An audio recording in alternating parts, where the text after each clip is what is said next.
तापोळा महाबळेश्वर रस्त्याचं रुंदीकरण आणि ह्या जे रुंदीकरण आहे हा नेहमीच चर्चेचा विषय झालेला आहे।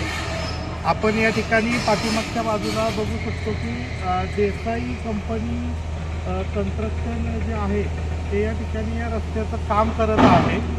हा रस्ता शासनाच्या आदेशानुसार जिल्हाधिकाऱ्यांच्या आदेशानुसार 1 जानेवारी ते 31 मार्च असा वाहतुकीसाठी 10 ते 5 यावेळेस पूर्णपणे बंद होता।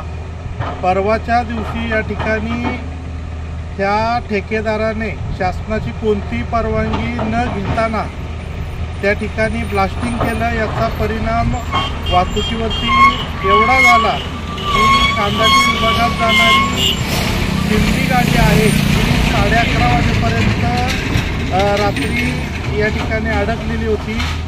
काही पर्यटक अडकलेले होते, काही खाजगी जे नोकरदार आहेत, वाहन चालक आहेत, त्या सर्वांच्या गाड्या या ठिकाणी अडकलेल्या होत्या।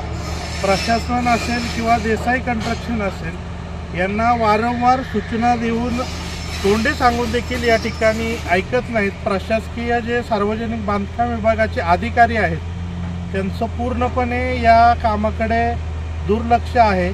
या ठिकाणी या एप्रिल एंडिंग आणि मे महिन्यामध्ये मुंबईतले चाकरमाने गावाकडे येत असतात आणि त्यांना हा पूर्णपणे जाणून बुजून त्रास दिला जातोय की असा स्थानिकांचा प्रश्न आहे।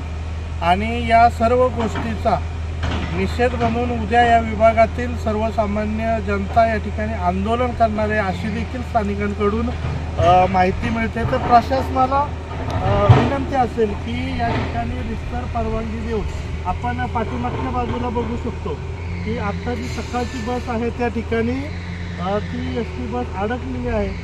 अंदाजे 50 ते 60 प्रवासी असतील। जर एखादा अपघात झाला तर या अपघाताला नक्की जबाबदार कोण, ठेकेदार जबाबदार असेल का प्रशासन, हा प्रश्न या ठिकाणी निर्माण होतो।